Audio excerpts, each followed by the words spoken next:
and welcome to Dream It, Dare It, Do It, Live the Life You Want. My name is Jasmine. I am your host for this wonderful series called Dream It, Dare It, Do It, Live the Life You Want. I'm repeating myself. This is what happens when you do not prepare. How wonderful, though. How wonderful, right? So today, ladies and gentlemen, I have a lady called Sarah Parker. Hi, Sarah. Hi, Jasmine. It's really good to be here with you. Thank you for accepting my invitation. People who are listening, I do not know Sarah. We just met. Yet, it was very easy, right? It wasn't like, I guess Sarah and I don't have any problems meeting new people. Or talking, Jasmine. Or talking. Yeah, exactly. So for the purpose of the podcast and to talk to the listeners, can you let them know who you are, where you're at, and what you do? Yeah, sure. So I'm a human being, first and foremost. Oh, man. I know. I have to say, there might be some people that question that, but we'll let that one go, Jasmine. But I am a coach. I have a background in counselling, but work much more from 3 principles, innate health understanding as a coach now. Recently, in the last kind of 4 months, I have stepped out of my paid work and fully into my business, which is wellbeing. And I support all sorts of people, but I guess my biggest passion is working with people that have a difficult relationship with food and their body, because I've been there and I know that struggle, and I know the potential of moving beyond that struggle. And I guess what's important to me is to share with people that there is a lot of potential beyond their struggle with food and weight, a lot of potential. I'm really interested in us having actually this conversation because, people who have listened to my podcast know that I talk about my weight. For me, it's like I refuse to go on a diet. I'm like, I ain't going on a diet, ain't happening. Yet I grew up being told I was fat, like all my life. I remember, I think I was 7 and I was being told I was fat, right? Yeah. And so I kind of have a lot of thinking around that. And I'm interested to talk to you because you like, can you explain to people like where you're coming from because of this, so that they understand why I'm looking forward to it? Sure. So, I mean, as a child, I grew up being overweight. I grew up being teased for being overweight. I felt different. And I grew up essentially to learn that my self-worth was very much linked to my weight, very much linked to my weight. And so I grew up with a real sense of shame about myself, actually, which I feel really sad about when I think back to now.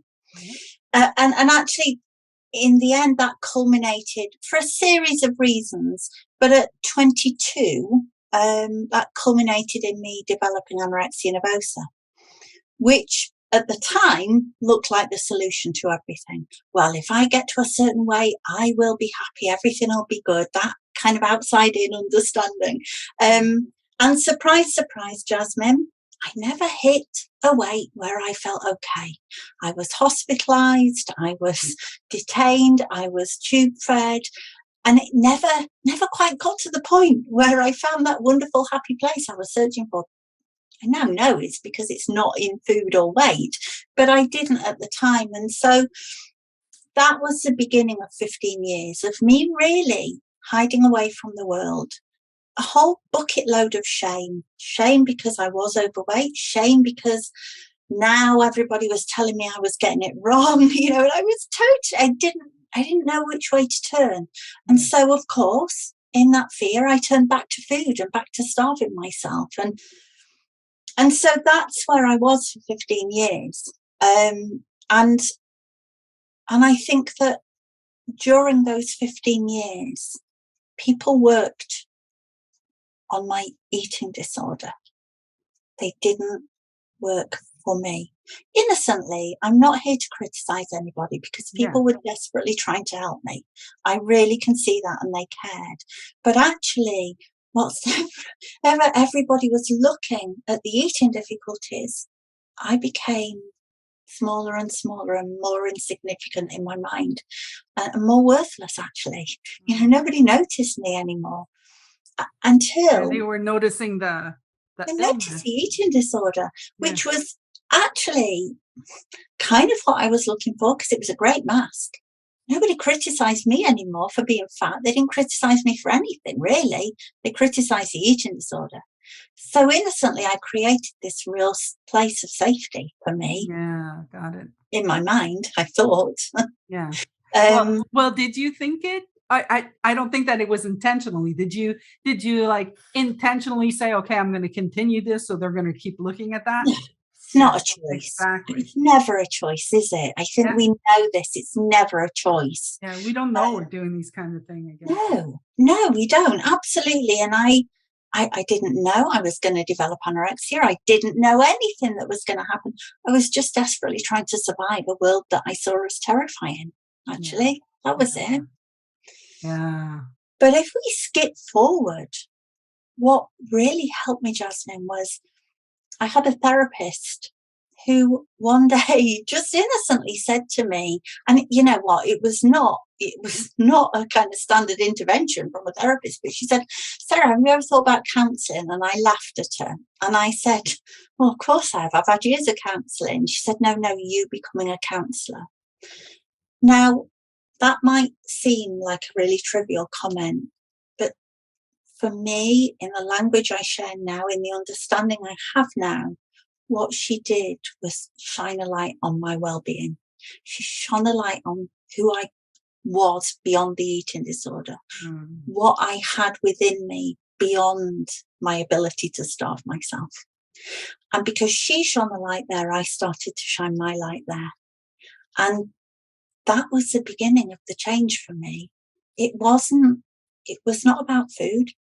It was, of course, I live, well, I was going to say I live at a healthy weight. According to the charts that people like to throw about, I'm probably not within the healthy weight range. Do I mind? Absolutely not. Am I living my best life? Yes. yeah, Yes. So I'm here to say, you know what? We all have that in us. We all have that health. We all have that wellness right at our core. And sometimes it takes a bit of uncovering again. But that's what we do, right? We help people to uncover the magic that they've got, not giving them anything new.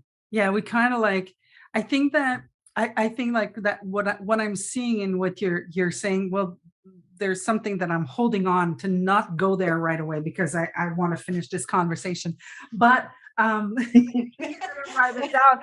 Uh, so one of the things that I hear, like I lost my total train of thought. What I love is that I see that we we we identify something. Like in your case, it was anorexia. For me, it's like, okay, I'm overweight, or you're fat. And really, like, I said this to I have a very good friend. I don't know if you know him. His name is Rob Cook. No, no. But Rob I Cook. will have to Google him You now. have to Google him. You'll see. That he's actually opening the 3PGC conference in Oh June. my. Okay, so you have to get this to hear him. And I would tell him, oh man, I'm so fat. He was like, you're also blood and water, and you got bones, and I was just like, what are you talking about? But for him it was and I Yeah. could see it was honestly the truth for him. It was like, yeah, okay, and your blood and your water, and I was just like, you're weird, you're just weird. uh, but I see now more and more. I see, like, I also see it's not the food. It is the food, but it's not the food. Like, it's my choices of food. It's Hmm. like, what I choose, but it's not the food. It's something else. So that's why I don't want to do diets, because first of all, it just adds to my thinking because I get pissed off that I can't eat such and such a thing. Yeah. I get really ticked. But I am definitely looking into that, but into that area and going towards there. Mm. But what I mean is I see that I'm looking at the thought. I'm looking at thought and I'm trying to understand the thought. I'm working with it, just like they were working with the illness. They were working with Yeah. anorexia, right? Yeah. They couldn't see anything else. So I've got so much thinking Yeah. because now I'm 52, and for 52 years, okay, I'm gonna say for 50, no, not 50, for 45 years, I've been told I was fat. So Mm. it's like there's a lot of thinking There's a lot there. of learning going on there, a lot of Yes, layers. yes. Yeah. Yeah. That's what I'm seeing. Yeah. So the thing that I wanted to talk to you about, the thing that really you said off camera.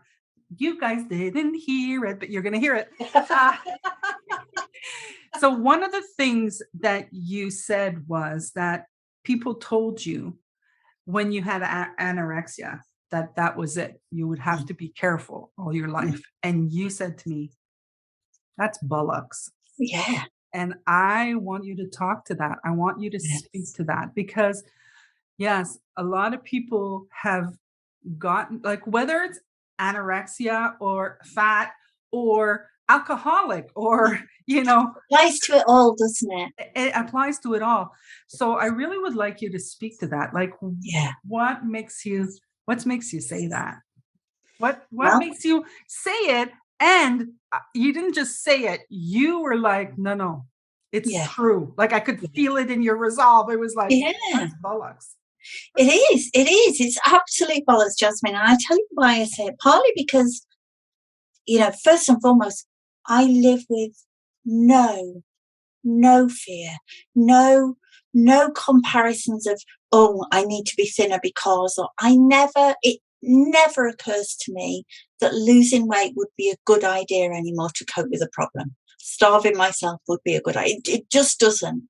It really doesn't. And I think that the more we live in a place of wellness, the more we see the world through lenses of well-being, the less we fear.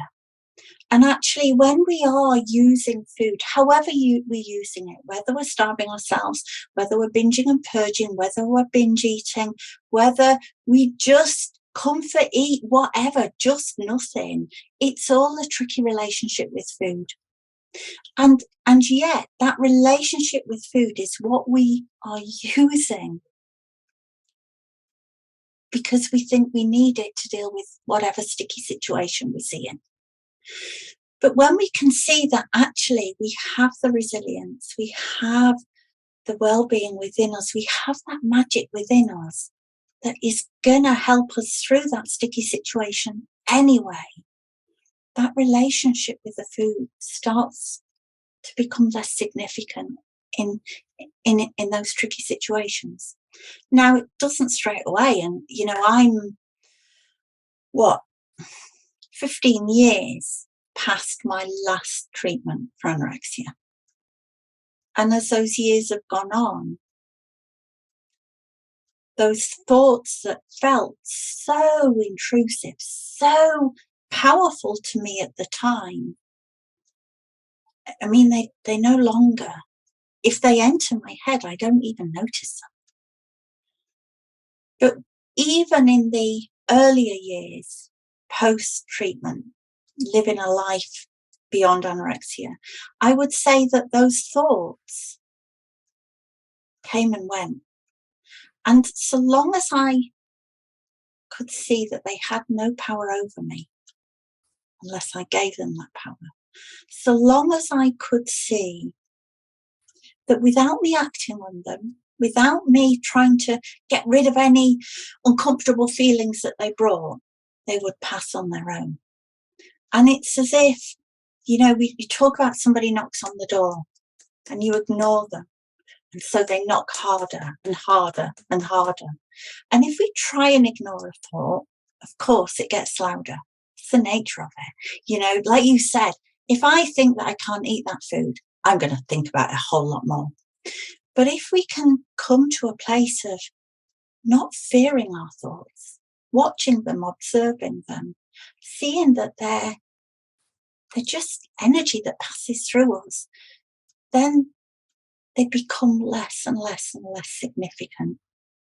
You know, and I often say to people, I can think about raising my arm and I can think it all day long, but unless I act on it, my arm ain't going anywhere.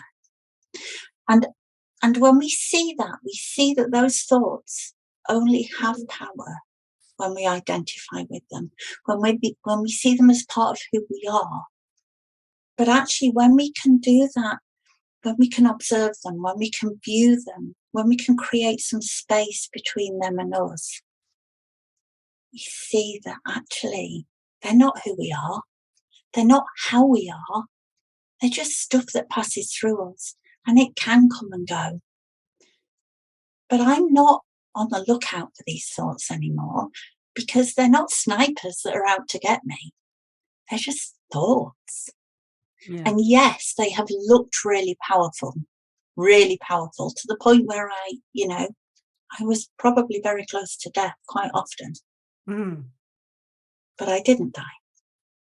Yeah, And I'm still here. there's And something else for you to do.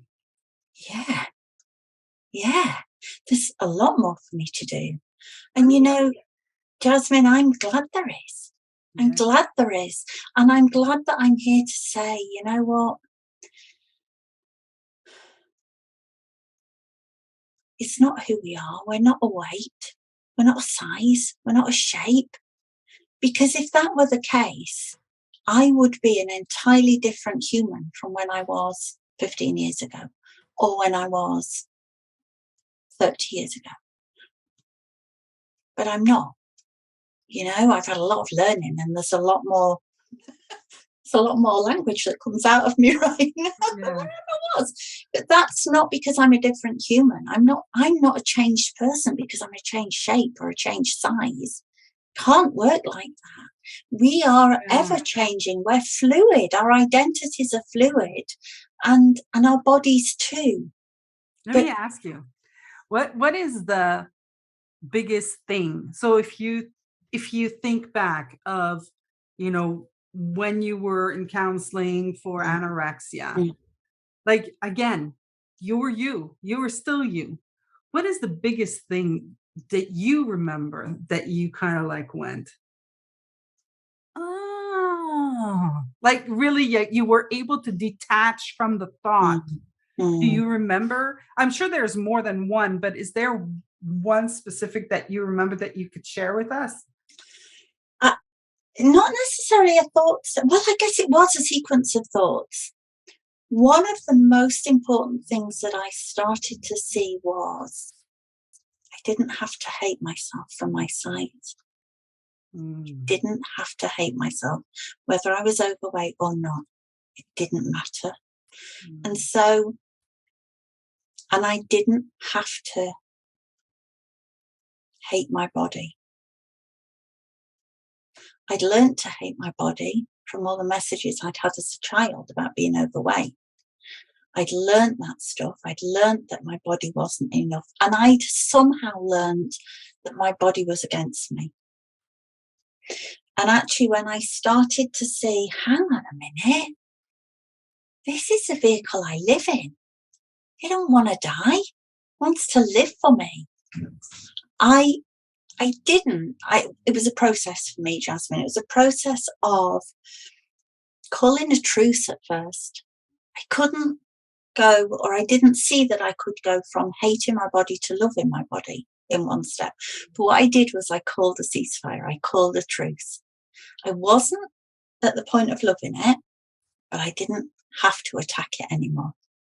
And that was really important for me, and has always been.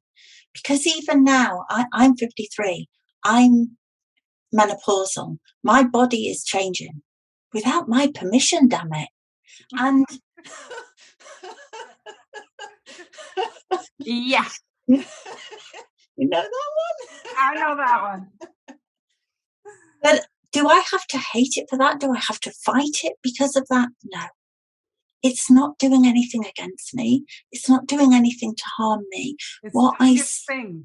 it's doing its thing, and it's doing the best thing it can possibly do to give me the best life I can possibly have. And when I can love my body for what it gives me, because actually my body has loved me all my life, even though I didn't see it, despite being starved, despite years and years of starvation, somehow it survived. It, it, it, it's just created the most incredible magic. So when it didn't have the nourishment it needed, it took all its resources and gave them all to my heart and my lungs and my brain to try and keep me alive. And what I started to see was, my body is not my enemy. It's the best friend I'll ever have, because no matter how I treat it, it loves me back unconditionally. And it is always trying to find that equilibrium where it can be the best it can. And so part of my journey beyond anorexia was not to go to, the standard chart is healthy weight is between a BMI of 20 and 25. For me, it was, I'm going to let my body decide. I'm going to let my body decide where it needs to be at its best. And I think this is a difficult thing. In the society that we live in today, we're given diets that clearly don't work, else the diet industry will be on its knees and it's flourishing. So we know that diets don't work. Yeah. We know that knowing calories on food don't work, because Yeah. else everybody will be sorted. Yeah. So for me, all of that information out there takes us away from the real information that we need. And that's looking to our bodies. It's coming back inside and listening. How's my body feeling? What messages is it giving me? But we miss all that magic because we're busy looking out there to all the information that people are giving us. And I think for me, what was key is, my body's not my enemy. Damn it, it's my friend. It's my best friend. It's here to give me the best life it possibly can, no matter what I'm doing to it. Yeah. Our minds is so I feel like saying arrogant. Mm, Like our mind is arrogant because it thinks it knows what size we should be, what we yeah. look like, what size shoes or what size pants we should be wearing, not shoes. I mean, everybody's going to have to wear the shoes they need to wear, but like we kind of like we have this thing where, and one of the things that I saw for myself was that my preferences my preferences were thought. I never seen it. Like I remember going into this, I was doing this class, and we were looking at where this was an exception, where we saw that the three principles, the understanding of mind, thought, consciousness, how this all works together, where we thought that there was an exception. Yeah. And I remember sharing that, well, sometimes I just don't want to do that. And that's true. I really just don't want to. And they're like, okay, so you're talking about your preferences. And I bursted out laughing because I never seen that a preference was a thought. The thought. I thought that was just so hilarious. And yes, like I would prefer to be, a size 2. No, I'm exaggerating. I don't think I'd prefer to be a size 10, Yeah. and I'd prefer to wear, medium. And I'd prefer that, but honestly, I'd prefer that because I heard somewhere that looks better and I would like to look good. And so, but it's just so intertwined, and at some point I'm just like, I don't even want to think about it. No. Like, can I No. just be me? And your preferences, I would suggest, Jasmine, as mine as well, aren't even yours. Somebody else's that you innocently took on. Yeah. So it's not even that you prefer this, it's that you've learned that somewhere and innocently thought it was yours. Yeah. Me too. all of us. And so I think when we can start to see that, we can even have a bit of wriggle room from our preferences, because not even ours really. They're just stuff that we've picked up along the way. When I'm working with people, I often get my Russian dolls out, and that tiny little doll in the middle is still within us. He's just got layers and layers and layers of thinking as we've got bigger. And yet, if we open up those layers, what we deeply know at our core, that home base of love and joy and peace of mind, is still in there. Yeah. You just can't always see it because it gets covered up in layers. And that's all our preferences are as well. You know, when we're born, we don't care what size we are. We don't care how much we eat or how much we weigh. We cry when we're hungry. We stop crying when we're not hungry anymore. Yeah. We cry if we're cold. We cry if we're in pain. We stop when we're not. And it's that simple. And that part of us is still in there, that tiny little Russian doll at the centre. And then we learn some stuff. Yeah. We take it on and we believe it innocently. Yeah, That's you all. shouldn't cry because you're a big girl. You shouldn't cry because you're a man. You shouldn't cry because of this. Or you shouldn't eat that because of this. You shouldn't eat. It's just like, oh my God, can I just live? Yeah. Right? You know, can I just live and live And my you know life what? and have You fun can.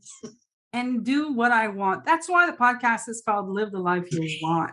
Yeah. Like, now that you're seeing the power of thought, now that I don't know if people are getting a sense of what we're talking about, but I can see the power of thought, and I can see like, okay, so I mean, of course, I'm living with it. We all live with it, but it's kind of just like I tried to figure out. Okay, when I was first inside this conversation, I was in this conversation, I would start thinking, okay, but I see the power of thought. I mean, but what the hell? I mean, how do I freaking know where to go at this point? You know, it's kind of like, yeah, I can't. Okay, I can't think that. Or no, I can't think this. Oh, okay, that's bad. That okay, that's good, but that's thought. That like, so I really started freaking out, and I really saw at one point what Sid Banks, you know, for those of you who don't know who Sid Banks is the person who, you know, came up with this understanding, who saw the understanding, and he just had a revelation, and he's just like, it's a feeling. Look for a feeling. So you got to trust the feeling. If the feeling is shit, it's not for you. It's the answer is telling you that's the answer. Yeah. Right. I was talking with a cousin over the weekend, and she was like, you know, fighting with herself. You know, she was like, oh, but she was thinking of dating this guy, and she judged him when she first saw him. But at her first, when she first saw him, right away she knew, no, I'm not attracted to him. But then she put a label on why she wasn't attracted to him. Yeah. Well, he looks like this, he looks like that, he does this, he does that, he doesn't have this, he doesn't have that. And then she actually saw all the thinking, and she said, I can't do that. I have to give him a chance. Right? So now she took that whole thinking, she flipped it over to the positive, because she had it as negative. Now she flipped it over to the positive. Yeah. And then she says, I'm going to give him a chance. But she's feeling like shit. I'm like, but you had your answer from the beginning. That first little bit, put a full stop after it. And the rest of it, we know is thought. That first bit, that's what you're listening for. Yeah, totally. You know, we just forget, right? We just we forget that first thing. You don't have to put a label on it. You don't have to describe it. Just listen to this. Yeah. Yeah. And we will, because we're humans. And we're really good at doing that. Yeah. You know, and I think there's, you know, we are humans. There's no getting away from. That's how we show up. We have loads of amazing thoughts, and they're creative, and they give us all sorts of, you know, joy as well as disappointment and fear. And there's nothing wrong with that. But actually, sometimes when we get so intertwined with them, and we think that they're all real and they're all who we are, that's when we struggle, I think, sometimes. Right. Each year, I do a skinny dip. Now, I'm not prone to taking my clothes off in public. I'm really not.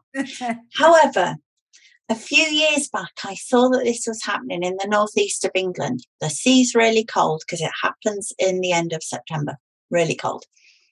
The cold sea didn't bother me, frankly, nearly as much as stripping naked in front of 700 or 800 people. However, I saw that this was happening, and I first did it because I thought, do you know what? This is my final wave goodbye to anorexia. I am not going to apologize anymore for my body. And I had the most amazing time that I do it every year now, every year. And it is the most incredible place because on that beach, there are hundreds of people. Not one body is the same. And there's a lot of anxiety, especially for the people that have never done it before. The gong goes, people strip naked, leg it into the sea as quick as they can. Because frankly, rather than being naked in the fresh air, they'd rather be covered up by cold water. But you see on that beach, that's where you see that essence of who we are. Because it doesn't matter whether you're thin, fat, somewhere in between, young, old, male, female, tall, short, none of it matters. There is, and as I speak about it, it gives me shivers because there is a beach filled with loving connections. That's all that is there. And I think that often I say to people, come along and do it. And they'll say to me, oh no, I'm not comfortable enough. I'm not confident enough in my body. I don't think my body's amazing, but my thoughts about my body don't stop me stripping naked. And that's the thing. We can start to see, I can think whatever I like, but I don't have to take a notice of any of it. And that's the power that when we see the essence of who we are, that loving connection, that kind of being nature rather than being a thing, that's where we start to see just the magic that we are. And we're human and we have thought too. And it's beyond that. It's beyond that. Sarah, that is a perfect end to our podcast episode. We got to end already, Jasmine. I'm telling you, it went quick. It was done, but it's a perfect. It's a nice bow. You just bowed it. But for the people who are listening, I am going to put everything in the description. But just for the hell of it, if they want to get in touch with you, what do they do? They can find me on Instagram, and that's wellbeing 13. Okay. They can find me at wellbeing.co.uk, and that's my website. They can email me at hello@wellbeing.co.uk, and I will respond to anybody that wants a conversation. Anybody that just wants to send me anything, I'll always respond. There's a joy in connection. But yeah, get in touch if you'd like to. It was so much fun to meet you. Thank you so much, Sarah. You're a beautiful surprise, and I wish you luck in everything that you do. It's been a joy, Jasmine, an absolute joy. Thank you so much for having me on. It's been a wonder to meet you. Thank you. Thank you very much, everybody who is listening. I'm going to say, hey, dream it, dare it, do it, live the life that you want. Have a good day. You say it so well.